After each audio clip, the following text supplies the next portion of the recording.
Assalamualaikum warahmatullahi wabarakatuh. Ketemu lagi dalam channel Bang Cemis.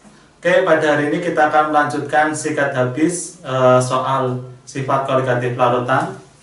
Selanjutnya adalah soal nomor 21.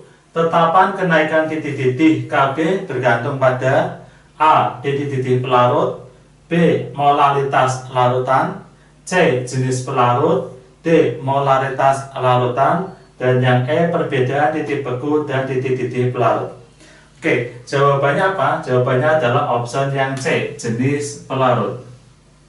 Setiap pelarut memiliki harga KB sendiri-sendiri, ya. Jadi harga KB ini yang jelas apa? Ditentukan oleh pelarutnya siapa. Misalnya pelarutnya air punya nilai sendiri, pelarutnya benzena punya nilai sendiri, ya. Jadi harga KB ditentukan oleh jenis pelarutnya siapa. Kemudian soal nomor 22, ya, dengan konsentrasi yang sama, besarnya kenaikan titik-titik larutan NaCl 0,1 molal adalah 2 kali larutan urea 0,1 molal. Sebab yang A, sifat koligatif larutan dipengaruhi oleh 2 jenis zat terlarut. B, urea merupakan larutan non-elektrolit dan NaCl elektrolit. Yang C, jumlah partikel dalam larutan NaCl 2 kali lebih banyak. Yang D, KB pada larutan NaCl lebih besar. Dan yang E, konsentrasi NaCl lebih besar. Ya, pada NaCl, ya, NaCl 0,1 molal, ya. Kemudian ada urea, ya, urea 0,1 molal. NaCl ini termasuk larutan elektrolit, ya, elektrolit. Kemudian kalau urea termasuk larutan non elektrolit.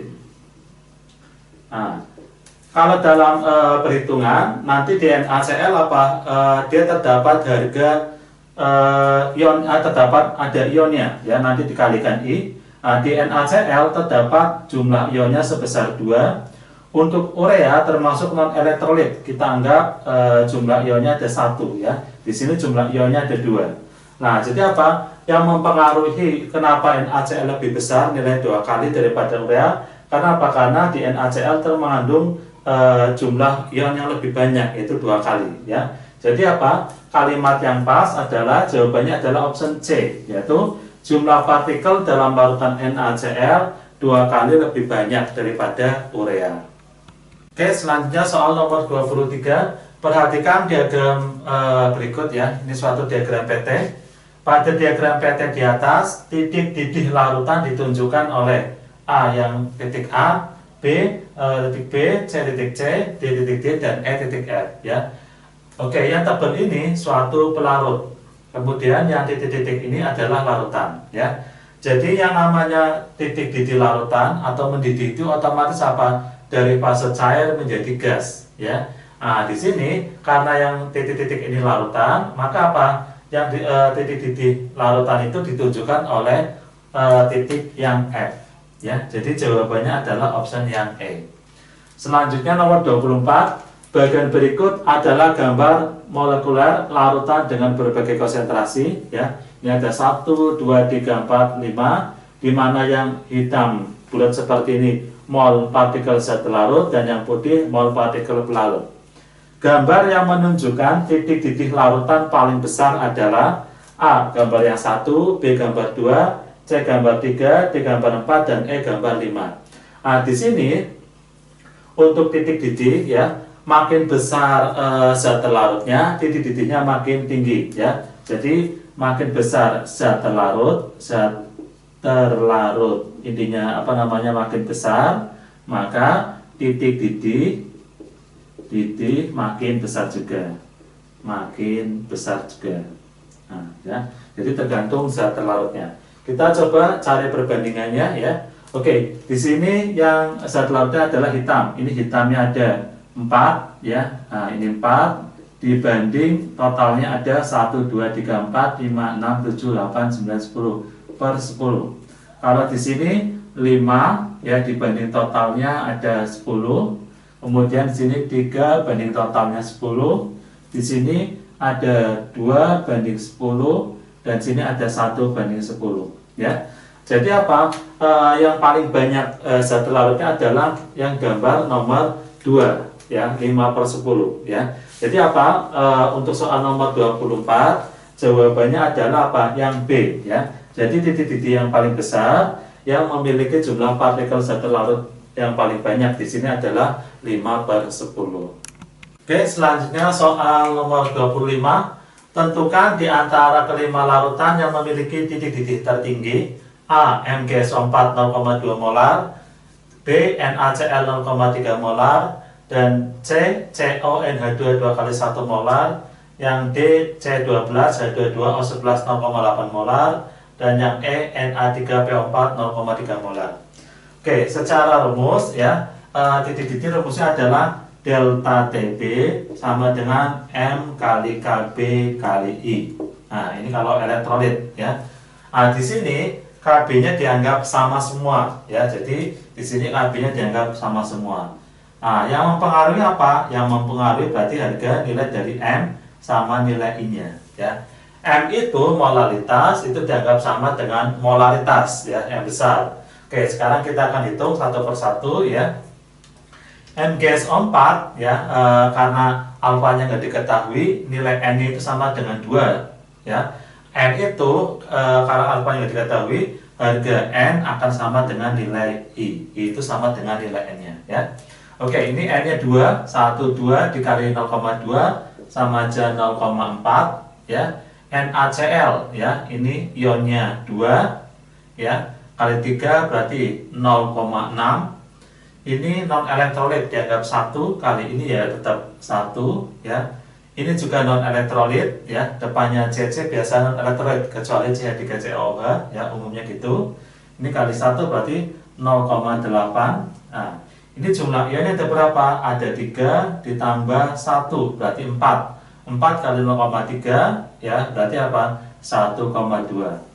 Jadi di sini apa? Makin besar nilai M ya, makin tinggi ya, makin tinggi nilai M dikali I ya, titik titik ya, makin besar ya, makin besar atau makin tinggi. Jadi apa? Untuk soal nomor 25 jawabannya adalah option yang E ya, nilainya yang paling besar 1,2 di sini. Kemudian soal nomor 26, ke dalam 250 gram air dilarutkan 8,7 gram K2SO4, MR-nya 174. Jika Kb air adalah 0,52 derajat Celcius per molar, maka kenaikan titik-titik larutan tersebut adalah yang A 0,013 derajat Celcius, B 0,019 derajat Celcius, yang C 0,208 derajat Celcius, yang D 0,308 derajat Celcius, dan yang E 0,312 derajat Celcius. Oke, kita hitung ya. Ini termasuk K2SO4, termasuk larutan elektrolit ya, berarti ada nilai I-nya ya. Delta TB ya sama dengan M dikali Kb. Kemudian kalau kita jabarkan, M itu rumusnya apa? Massa ya, massa per Mr dikali 1000 ya, per P dikali Kb kali I. Nah, ini ada elektrolit, ada I-nya ya. Oke, kemudian ditanya delta TB-nya ya, kenaikannya. Nah, kita masukin aja di sini. Masanya di sini 8,7 ya, 8,7. MR-nya 174 dikali 1000. Nah, pelarut airnya di sini adalah 250 ya, dikali Kb-nya 0,52. Nah, dikali, karena di sini nggak ada alfanya ya, ini N itu akan sama dengan I, ini ada ionnya ada 3 ya, berarti dikali 3 ya. Kemudian dihitung ya, akan ditemukan jawabannya adalah 0,312 derajat Celcius. Jadi untuk soal nomor 26 jawabannya apa? Adalah option E ya. Nilainya sebesar kenaikan titiknya sebesar 0,312 derajat Celcius. Selanjutnya adalah soal nomor 27. Sebanyak 90 gram glukosa, MR-nya 180, dilarutkan dalam 1 liter air. Jika tetapan kenaikan titik-titik molar air itu Kb-nya 0,52, titik-titik larutan tersebut adalah berapa derajat Celcius? Yang A 100,26, yang B 100,52, yang C 100,78, yang D 102,60, dan yang E 105,20. Oke, jadi untuk mencari titik-titik atau titik beku dan yang lainnya, kita tentukan dulu larutannya adalah elektrolit atau non. Ya. Di sini adalah glukosa. Ya. Glukosa berarti apa? Termasuk zat non elektrolit, berarti nggak ada I-nya.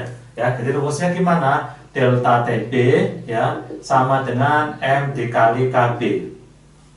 Kemudian kita jabarin nilai M-nya ya sama dengan massa per mR dikali 1000 ya per P dikali Kb. Kemudian masanya kita masukkan ya, masanya 90 ya per mR-nya 180 dikali 1000. Nah, di sini pakai dalam 1 liter air sama aja 1000 gram ya. Jadi ininya 1000 dikali Kb-nya 0,52. Ya. Nah, ini bisa dicoret ya. 90 bagi 180 0,5 dikali 0,52 ketemu 0,26. Nah, ini baru delta Tb. Mintanya titik-titik larutan ya. Berarti kita Tb sama dengan ya. Karena di sini pakainya air, berarti titik-titik larutannya apa? Pelarutnya 100 ditambah delta Tb ya. Jadi ini tergantung dari pelarutnya siapa ya. Kalau pelarutnya air 100, kalau bukan air biasanya datanya udah ada ya. Nah, kemudian kita masukkan 100 ditambah 0,26 ya. Jadi 100,26. Jadi untuk soal nomor 27 jawaban yang pas adalah option yang A ya. Jadi titiknya sebesar 100,26. Kemudian soal nomor 28, sebanyak 5,85 gram NaCl dilarutkan dalam 250 gram air. Jika Kb-nya 0,52, maka titik-titik larutan NaCl adalah ArNa23, ArCl-nya 35,5.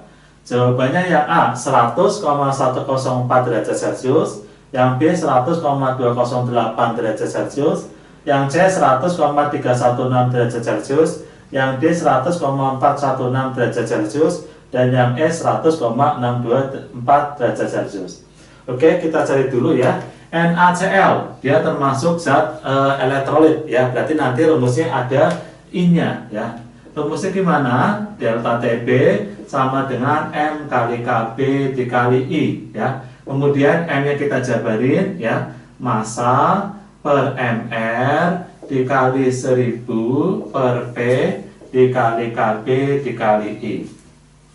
Kemudian kita masukkan ya, masanya di sini 5,85 dibagi mR-nya NaCl ya, Na23 ya, 23 ditambah 35,5 sama aja 58,5. Jadi mR-nya 58,5 dikali 1000 ya per P. Nah, di sini 250 gram air, berarti per 250 ya dikali Kb-nya 0,52 dikali I ya. Di sini kebetulan nggak ada alfanya, berarti nilai I akan sama dengan N ya. Nah, berarti sininya 2. Jadi alfanya dianggap 1 ya. Oke, kemudian kita kalikan ya. Ini sama ini berarti 0,1 ya, 0,1 dikali 4 ya dikali ini 0,52 dikali 2 ya, akan didapatkan nilai sebesar 0,416. Nah, ini baru delta Tb ya. Kemudian ditanya apa titik-titik dari larutan ya. Berarti apa? Tb ya, titik-titik larutan, titik-titik pelarutnya berapa? Karena air itu berarti 100 ya, ditambah delta Tb ya. Delta Tb 100 ditambah 0,416. Jadi ketemu 100,416. Jadi untuk soal nomor 28 ya, jawaban yang pas adalah option yang D ya, titik-titik larutannya 100,416. Selanjutnya soal nomor 29. Konstanta kenaikan titik-titik untuk benzena adalah 2,53. Kemudian jika titik-titik benzena murni adalah 80 derajat Celcius, berapa titik-titik larutan 5 gram naptalena ya C10H8 dalam 100 gram benzena. Ya, di sini ARH sama dengan 1 dan C 12. Yang A jawabannya 81 derajat Celcius, yang B 79 derajat Celcius, yang C 75 derajat Celcius, yang D 0,99 derajat Celcius, dan yang E 100,99 derajat Celcius. Oke, di sini berarti apa? Larutnya adalah benzena, ya. Titik-titiknya untuk apa? Titik-titik dari plat benzena adalah 80, yang kalau air itu 100, ya. Oke, kemudian di sini larutannya apa? Zat larutnya adalah naptalena, merupakan zat non elektrolit. Berarti rumusnya delta TB sama dengan M dikali KB. M-nya kita jabarin, massa ya per mR dikali 1000 ya per P dikali KB. Masanya berapa? Di sini masanya adalah 5 gram. Kemudian mR-nya ya, C itu 10 dikali 12 120, ditambah H itu 1 kali 8 8, berarti 128 per 128 kali 1000 ya per P. Pelarutnya di sini ada sebesar 100 gram, berarti per 100 dikali KB-nya adalah 2,53. Nah, ya. Kemudian kalian hitung ya, modelnya coret-coret seperti ini bisa ya. Nanti akan didapatkan nilai sebesar 0,98. Nah, ya. Ini baru delta TB ya. Kemudian TB titik-titik larutan berarti gimana? Titik-titik pelarutnya ya, titik-titik pelarut, titik-titik pelarut ditambah delta TB. Nah, di sini titik-titik pelarutnya adalah 80 ya. Berarti 80 ditambah 0,98 ya, 0,88 atau ini bisa ya.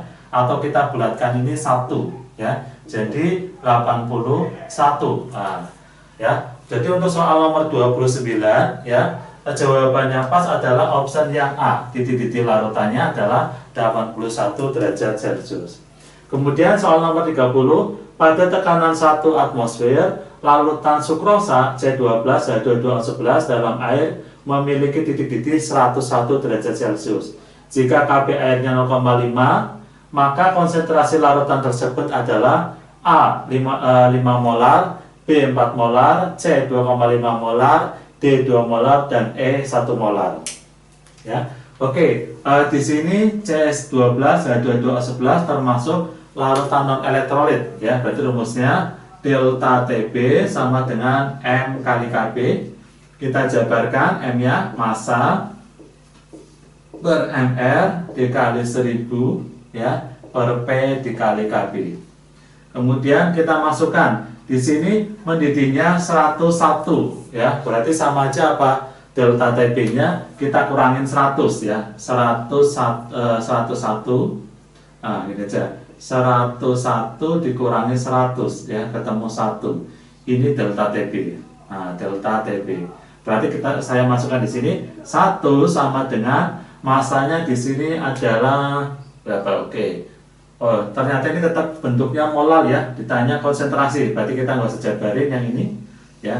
Ini ditanya molar, berarti kita tetap M-nya ya. Dikali KB. KB-nya berapa? Di sini KB-nya 0,5. Ya, berarti nilai M sama aja gimana? 1 dibagi 0,5 ketemu 2 ya. Jadi di sini ternyata nggak usah perlu dijabarin ya, karena ditanya molaritas konsentrasinya atau M-nya. Jadi untuk soal nomor 30 jawaban yang pas adalah option D.